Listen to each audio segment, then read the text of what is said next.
करुणा foundation की ओर से गुरुवार को बीमर्स की प्रस्तुति कोलियांचल की गाथा स्मृति संघर्ष और संकल्प का आयोजन लूबी सर्कुलर रोड स्थित यूनियन क्लब में किया गया।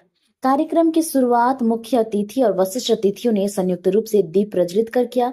इस अवसर पर कोलियांचल धनबाद के इतिहास, वर्तमान और भविष्य की संभावनाओं पर गहन चर्चा की गई। इस मौके पर मुख्य अतिथि अखिल भारतीय इतिहास संकलन योजना के संगठन सचिव बाल मुकुंद जी उपस्थित रहे।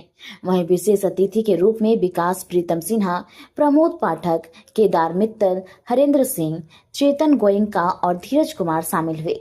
आईआईटी आईएसएम धनबाद के भूतपूर्व डीएन प्रमोद पाठक ने कोलियांचल के इतिहास पर विस्तार जानकारी साझा की। उन्होंने बताया कि धनबाद में कोयला व्यापार की शुरुआत रविंद्रनाथ टैगोर और उनके परिवार द्वारा हुई थी। साथ ही कहा कि पहले धनबाद क्षेत्र पुराना बाजार से हीरापुर तक सीमित था और झरिया नाम से पहचाना जाता था। उन्होंने राष्ट्रीयकरण से पहले और बाद में हुए विकास पर भी प्रकाश डाला और कहा कि गैंग्स ऑफ वासेपुर फिल्म ने धनबाद की असली पहचान को धूमिल किया है। अन्य वक्ताओं ने कहा कि धनबाद पूरे देश को कोयला सप्लाई करता है, लेकिन अब तक यहाँ एयरपोर्ट नहीं बना है। इसके कारण विशेषज्ञ, शोधकर्ता और बड़े उद्योगपति यहाँ आने से कतराते हैं। सीएफओ अशरफी अस्पताल हरेंद्र सिंह ने कहा कि आज सूचनाओं के अनेकों स्रोत हैं, लेकिन यह जरूरी है कि हम उपयोगी और सही जानकारी पर ध्यान केंद्रित करें। उन्होंने आगे कहा कि धनबाद की खनन परियोजनाओं से निकाला कोयला बोकारो, जमशेदपुर और दुर्गापुर के स्टील फैक्ट्रियों को ऊर्जा देता है, लेकिन इसके बावजूद खुद धनबाद विकास से दूर है। आज भी यहाँ के युवाओं को रोजगार के लिए पलायन करना पड़ता है। पूर्वांचल यह धनबाद जो जिला है, सिंह भूमि, मान भूमि और राजभूमि, यह ऐतिहासिक जगह है। परिश्रमी, श्रमशील और पराक्रमी लोग के माध्यम से भारत का आर्थिक और सांस्कृतिक समृद्धि यहाँ से हुई है। लेकिन भारत के इतिहास के मेन स्ट्रीम में वो सारी बातें नहीं आई हैं।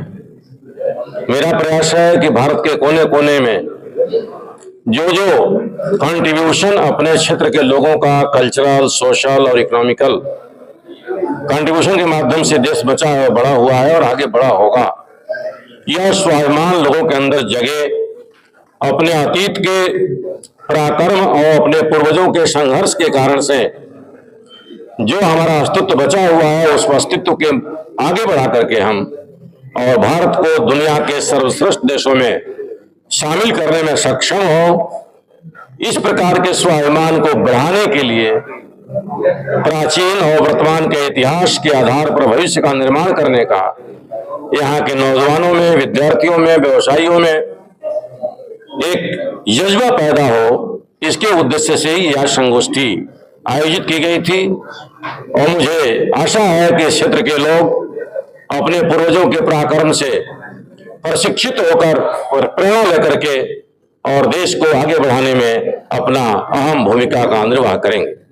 सर, यहाँ पे कोयले की बात है, वासेपुर की बात है, आपको क्या लगता है किसको प्राप्त करने की आवश्यकता है भविष्य के लिए? हमारे ऋषियों ने कहा है, यद भद्रम तन्ना शुभ, जो अच्छा है वही देखने का अधिकार हमको है।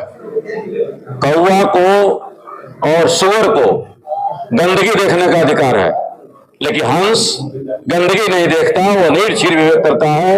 इसीलिए जो अच्छी बातें हैं उसी की चर्चा होनी चाहिए, जो बुरी बातें हैं उससे केवल प्रेरणा लेनी चाहिए।